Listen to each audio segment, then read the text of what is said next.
Ladies and gentlemen, boys and girls, assorted, non-binary, prefix sporting people, live from the shitty trailer park in Bloomington, Indiana, this is the podcast that exists for no discernible reason whatsoever, The Mad Signal.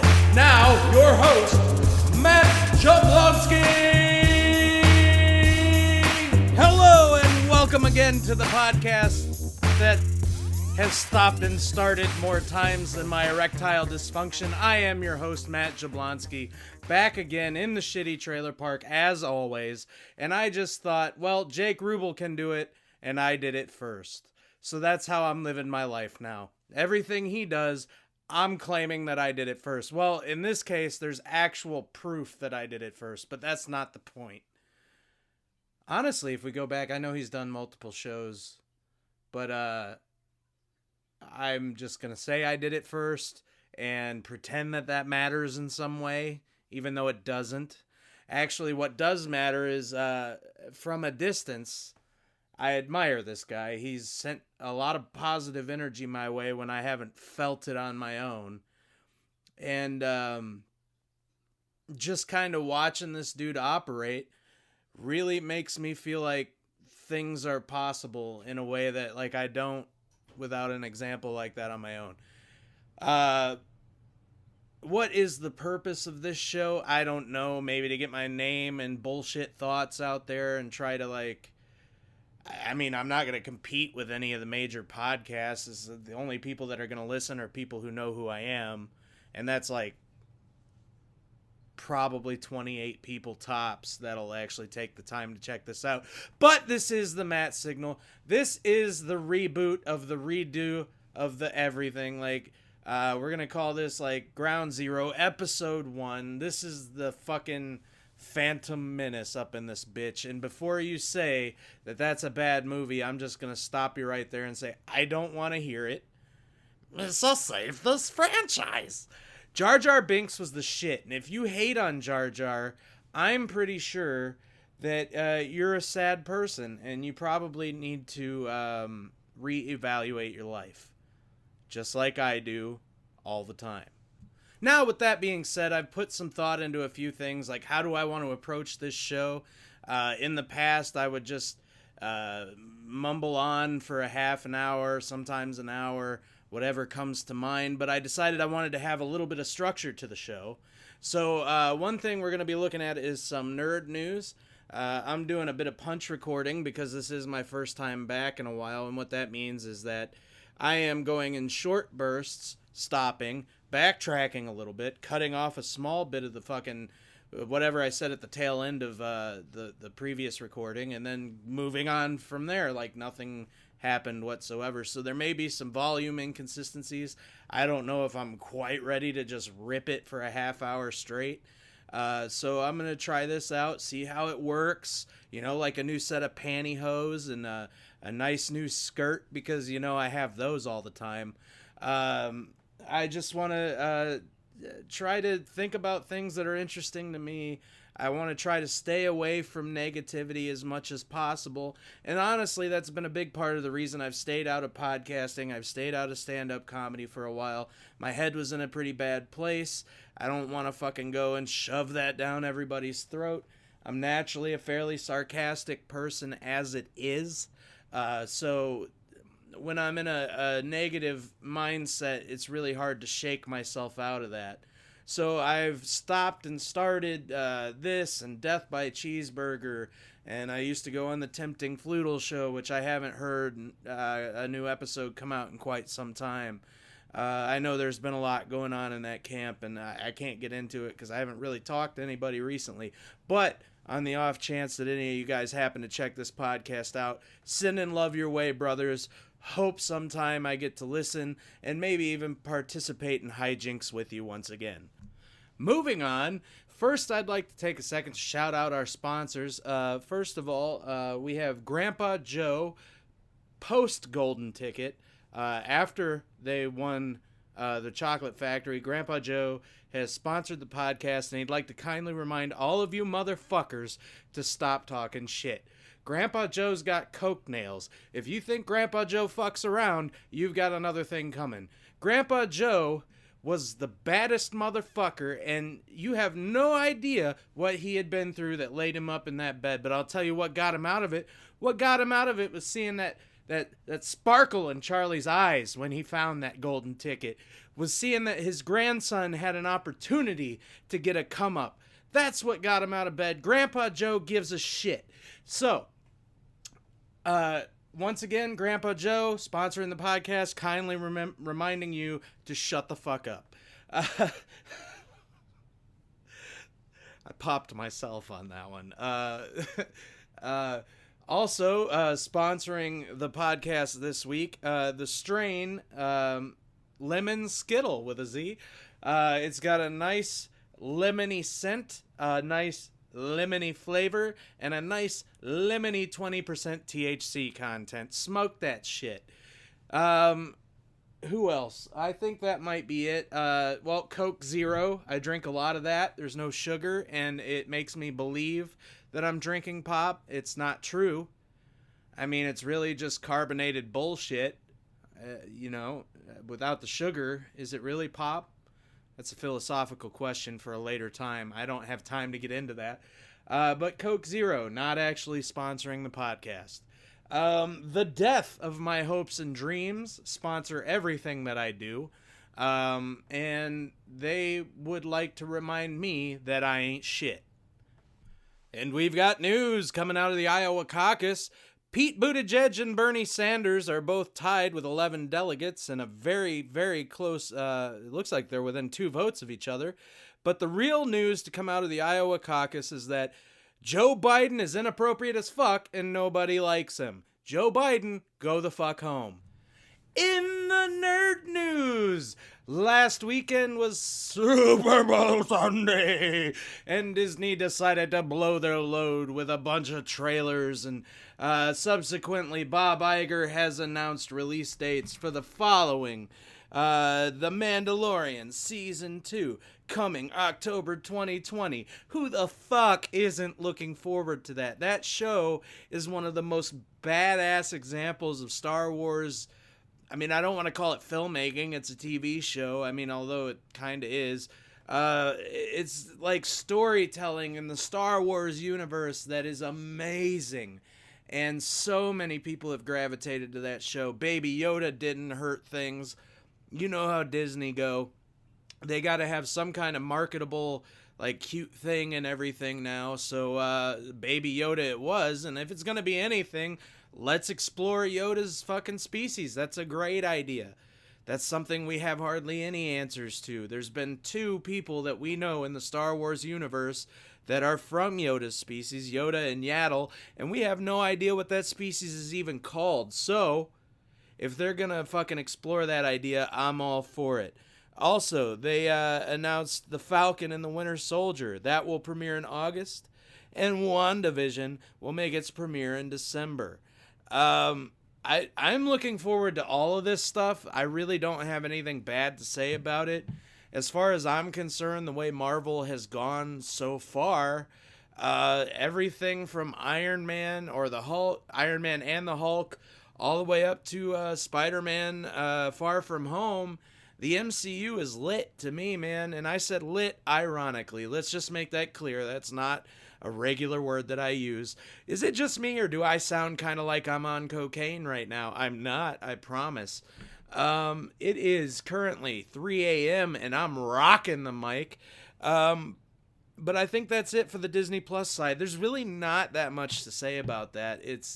I'm looking forward to everything they do at this point. Like, I know that in the theater, a lot of people feel like Disney's dropped the Star Wars ball, as it were, but like, it's not like we're hurting for really good Star Wars content. All you have to do is look for Star Wars, The Clone Wars, the animated show.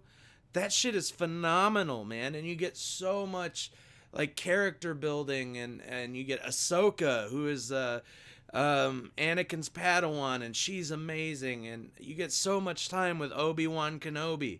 Like, it's really just a stellar show, and that exists. And on top of that, now we have The Mandalorian out, and I honestly haven't heard anybody sit and bash that show. Like, we've got a lot of good content. Unfortunately, Disney is always going to aim things more towards kids. And what I realized on my second viewing of the new Star Wars movie, I went with my nephew, and I enjoyed it the first time. I felt the pacing, I understood what people were saying about that. But then when I watched it with my nephew and I saw his mind being blown, I realized that, man, this ain't made for a 33-year-old man. If I enjoy it, good. And if not, well, fuck me. I'm not going to buy anything. Like, I'm not. The only thing I'm going to buy is going to be for my nephew. So I get where they're coming from in some respects. I think they definitely could have done some better character arcs. Bringing Palpatine back again, to me it makes sense. I mean, he was the big bad for the whole Skywalker saga, and to me that makes sense. To others, I understand where you're coming from, but for me, I've enjoyed it all. Maybe it's not what George Lucas would have done, but George Lucas sold the right to do that. It's not his story anymore, and that's just the truth. So I think a lot of people have really got to think about like how seriously they're taking these movies now, because it's not ruining anything. The original trilogy, the sequel trilogy, it all still exists, and there's plenty of good Star Wars content. Like, I'm sorry that you didn't enjoy this trilogy, but to rage the fuck out about it suggests to me that you might need a life. I don't know. I could be wrong. You could be knee deep in puss every day, or some other variation of that, depending on your gender and sexuality. But with that being said, I'm looking forward to all of these things. I'm looking forward to the way they're planning to expand the MCU into multiple television shows. And I like the fact that I only got to pay $6 and I get all this content, man. As far as I'm concerned, Disney's rocking it right now, and I can't, I just can't get on board with the haters. Not with the haters, I'm sorry. In related news, it has been reported on several news sites. The one I'm using right now, hang on, I don't have my glasses on, and I'm just going to keep this in because you're hearing me be stupid. GeekTyrant.com is reporting that Sam Raimi is in talks to direct the new Doctor Strange movie into the universe of madness, or in the universe of madness. Let's try that again. Doctor Strange in the multiverse of madness. That's important because if you know about Marvel Comics, you know the multiverse plays a big part. There are several different lines, each one representing, in the comics, several different lineups, each representing different universes. Sometimes those universes cross over, and it looks as if they're going to be opening up those possibilities in the new movie. Sam Raimi, as a lot of people may know, directed Evil Dead. He also directed the Spider-Man trilogy with Tobey Maguire. 1 and 2 were both very good movies. 3, I think that Sony got a little too handsy with, and we didn't really get Sam Raimi's vision there. There were some good parts, some highlights, but overall it felt like really clunky and not exactly the movie we were hoping for at the end of that trilogy. But he is a very noteworthy director. Most of what he's done is... or a lot of what he's done, I should say, is in the horror genre, which, I'll be totally honest with you, the only time I watch horror flicks is when I'm hanging out with a chick who really likes horror flicks. They don't scare me that bad. I mean, jump scares get the fuck out of me. They get me every time. But, I don't like gore porn. I'm not way into, super blood and guts. And the hack and slash stuff is cool, Friday the 13th, Halloween, the classics, Hellraiser, Child's Play, Nightmare on Elm Street, all that stuff. But, outside of that, I'm not, a super horror dude, so I haven't seen all of his stuff. But what I have seen, the dude's obviously very talented. And, I mean, if he can work together cohesively with Kevin Feige and everybody who's responsible for running the MCU, then I see no reason this can't be an awesome entry into the Marvel Cinematic Universe. Help us open up a whole world of other possibilities. Who knows? Because, Marvel Disney has just reacquired the rights to so many of their iconic characters. They're going to be working them in. We lost Iron Man, we lost Captain America, we lost Black Widow in theory. We don't know until we see the new movie here. But, like, they're going to have to open up different possibilities. So we have the X-Men, the Fantastic Four. Apparently now Disney and Marvel have reacquired the movie rights for, like, solo Hulk endeavors. So, like, if they wanted to explore multiple Hulks, there's all kinds of different takes on the Hulk and the Hulk's little sub-universe inside the Marvel universe. So there's a lot they could do there. All of those associated rogues. There's a lot going to be coming down the pike in the MCU. I think a lot of people are prematurely forecasting the doom of the Marvel Cinematic Universe. I think that as long as Kevin Feige's in charge, there's nothing to worry about. The dude hasn't steered me wrong yet.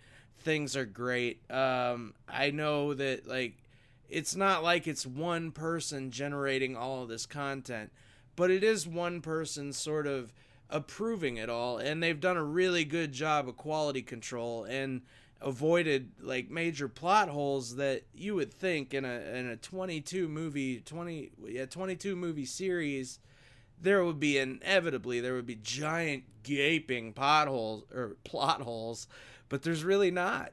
There's a few things here and there, little details, things they've had to change, but really, who can look at that whole collective and say they've done a bad job? I'd like you to show me your work. So that's something to look forward to. Sam Raimi potentially in the MCU. And to bring the nerd news around to a nice, lighthearted landing, the Batman, Robert Pattinson, has been named the world's most handsome man by a celebrity facial surgeon. You can see why this made the news, right? Because Batman is dead sexy. How can you argue with those cheekbones? I'm not really into sparkly vampires, but I am looking forward to what this dude is going to do with Bruce Wayne and Batman going forward.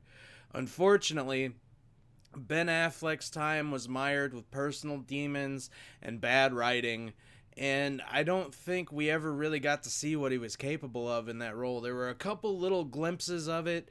I overall don't hate Batman vs. Superman Dawn of Justice or Justice League. I think that the design of Steppenwolf in Justice League was atrocious, but I can get past that. I think there was a lot of good in that movie. Obviously, Aquaman is a great casting, and Wonder Woman, Gal Gadot is doing great. I'm interested to see where they go with Ezra Miller's Flash, which I hear popped up in the Crisis on Infinite Earth saga, which I have not gotten a chance to watch yet. I'm really looking forward. I want to see where they're going to go with Batman always. Like, I never want there to not be new Batman movies on the horizon. I don't care if they have to change actors like their Bond characters, it's fine. I just want to know that there's always going to be more Batman. Sometimes it's going to be a hit, sometimes it's going to be a miss. I probably don't. I love the 1989 Batman movie because it came out when I was 3 years old. My grandma owned a VHS copy of it. I watched it every time I went over to her house. I think that Jack Nicholson chewed the scenery and had a great, you could tell he was having fun in that role, and that really kind of made it pop.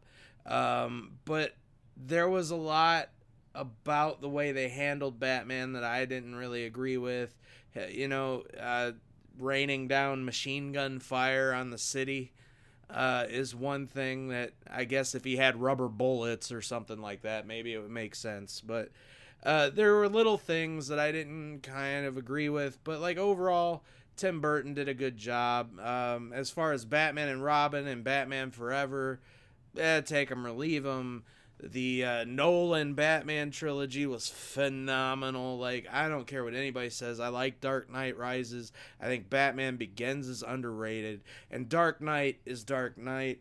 I always want there to be more Batman content coming, man. It's the same in the comic books. Why can't it be that way in the movies?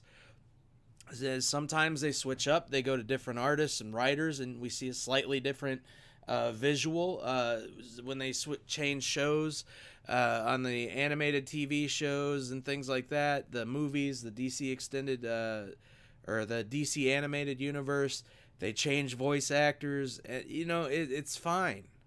James Bond, he's never the same actor more than like 3 or 4 movies. Like, that's not a bad thing to me. These are eternal characters. As far as I'm concerned, you could release a Batman movie this year where he dies and release a brand new Batman movie next year. And as long as you don't make me sit through fucking Thomas and Martha Wayne getting murdered one more time, I'm going to be totally chill with it. So go ahead, man. Let's see what Robert Pattinson has, man. What's he got in his utility belt? Hopefully he's packing, and I'm looking forward to this. And finally, I just want to take a second and kind of get real, so I might stutter all over myself a little bit here. I've already been doing that a little bit in the last segment. As I noted earlier in the show, it's after 3 a.m. I'm a little sleepy, but there are a lot of things that I've been struggling with as of late. I thought that when I quit my job, it was like going to be just great. And then I realized that I was entering into a period of isolation. I'm not sure if that was actually what I wanted when I quit my job, maybe. Was to keep to myself, to really kind of try to have a dialogue with myself and see what is going on. And I'm going to be honest, it's a bit cluttered in my head, and my creativity has been stifled. I haven't done stand-up comedy since right after I left my job, and we're coming up on, I think we just passed 7 months. I know now that I can go back to that employer anytime that I choose, most likely. I've had some social media tay-to-day, how do you say it? Tay-to-tays with them. But it's nothing I wouldn't say to management to their face, and they know that. But that's not the point. I'm not going to get into like a company and all that. Like, I'm not going to call anybody out and then put it out on this. But I don't know if it was that I was sick of my job or that I just needed to strip myself away from everything and really just have this conversation with myself. But what I've realized in that time is that the negative forces within me are strong. They are determined to take me down, and I have to try really hard to focus on doing the right thing.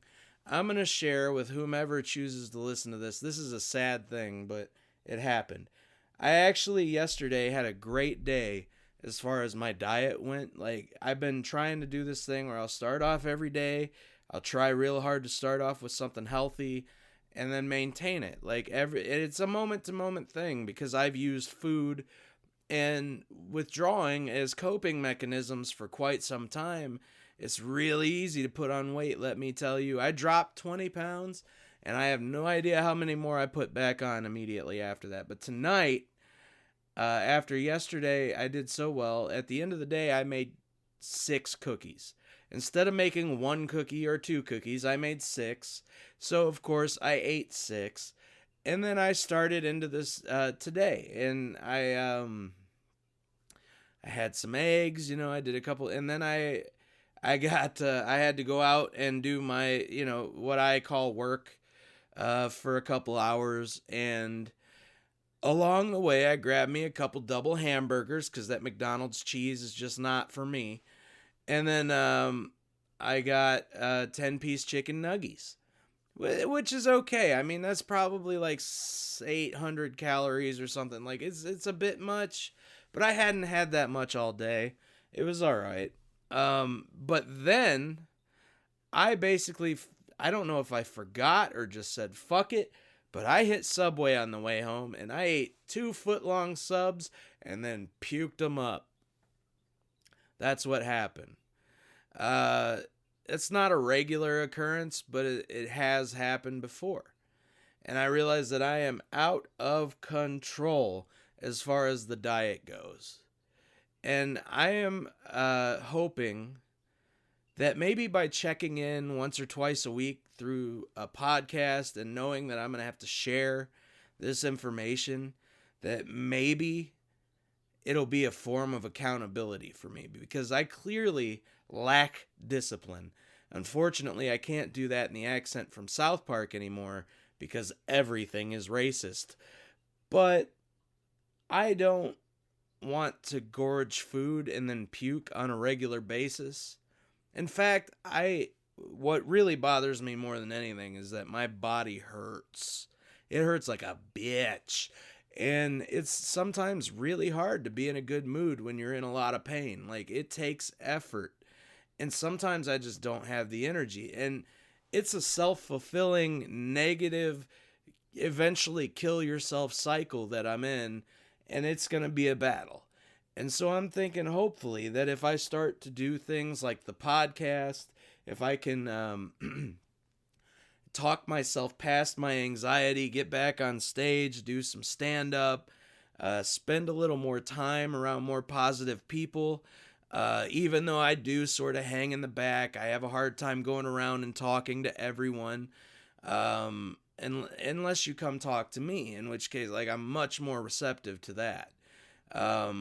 But I'm hoping that through small, attainable, positive goals, I can get this thing back on track. Because between that and smoking cigarettes, I am fucking myself up. And so between, riffing on the news a little bit, a little fun opening segment, just trying to sort of,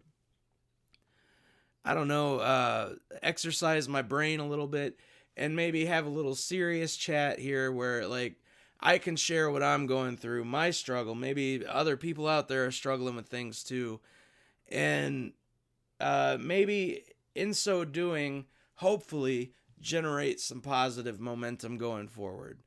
I've said it a million times. I'm going to go on a diet. I'm going to exercise. So what I'm going to say this time is, moment by moment, I'm going to try to make the best decision that I can. And I know that I'm going to fail at times, and that's okay as long as I start getting to a point where I'm succeeding more than I'm failing. And here lately it's been just like my podcast, a stoppy-starty kind of thing. But like I've made some better choices where I've went to the grocery store instead of going to the fast food, or here and there. And so I'm just going to try to build on those little things I've already done, rather than get caught up in all the negativity of how I felt when I had to go and barf up my second dinner tonight. But if we're being honest, it's probably a good thing I did that. Like, I really didn't need to process all of that bread. Honestly, the meat, the tuna wouldn't be too bad, but then I had a BMT. God damn, those are good. But, not as good coming out. There's a point when it's bread, it feels like you're pooping out of your mouth, and it's unpleasant. And then you gotta do the brush your teeth and mouthwash, which is, that you should do. But let's hope that tomorrow or today, I'm able to make a little better choices than that. And at least if I go eat something crappy, I don't eat a metric fuck ton of it. So as far as, that's a bit of a downer to bring around at the end. So what I'd like to do is to try to turn it into a positive and say that I wish everyone who's struggling with some kind of demon, I wish you the best of luck today in dealing with that, however you view it inside of you, that pulls you down, makes it harder to make positive choices. Like, look, I give a fuck. I may not hit you up all the time. I may not send a million texts checking on you, but I care, and I wish the best for you, and I hope that we all have a better day today with our demons than we did yesterday, and I hope to see or speak to you all soon. That's my time. We're about to come up on 30 minutes right now, so goodbye.